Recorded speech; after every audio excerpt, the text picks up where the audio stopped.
faraz qiling, tenderda yutdingiz, lekin buyurtmachi tovarni qabul qilmayapti. Bunaqa situatsiya bo'lishi mumkin. Sabablari bir nechta. Birinchisi sizda xato.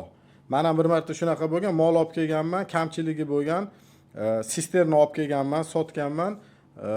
Sisternada ichida komplektida pojarniy огнетушитель tushitel bilan baki bo'lish kerak bo'lgan, lekin u narsa bo'lmagan. U meni xatoyim. Buyurtmachi qabul qilmagan, shu kamchiliklarni to'g'rilaganman deb topshirib yuborganman. Lekin shunaqa bo'lishi mumkin, siz qog'ozda yozilgan narsani olib kelasiz, buyurtmachi qabul qilmayapti. Shu payt nima qilish kerak? Bundan yozma tarzda nimaga qabul qilmayotgani haqida tushuntirish xati olish kerak. Yozib bersin. Xatda yozsin nimaga qabul qilmayapti.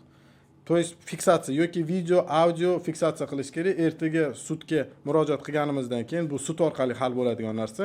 Sudda biz dokazat qilishimiz kerak, что biz qog'ozda aytilgan narsani olib keldik. Molni qabul qilmasa, kompensatsiya to'lab bersin, ущерб to'lab bersin yoki molni qabul qilsin. Bunaqa keyslarimiz bo'lgan. Bizni katta bitta mijozimizda, okamizda o'sha gaishni kluchlarni qabul qilmagan Transgaz, lekin sud orqali buni o'sha keltirib berib, sud qarori bilan molni topshirganmiz. Keyin aplata qilib bergan. Bunaqa situatsiya bo'lib turadi. Bu yerda har doim oxirgi so'zi, oxirgi tochkani sud qarori qo'yadi. Chunki bu qog'ozdan kuchli narsa, sud qarori, jelezobetonni bo'lmagan.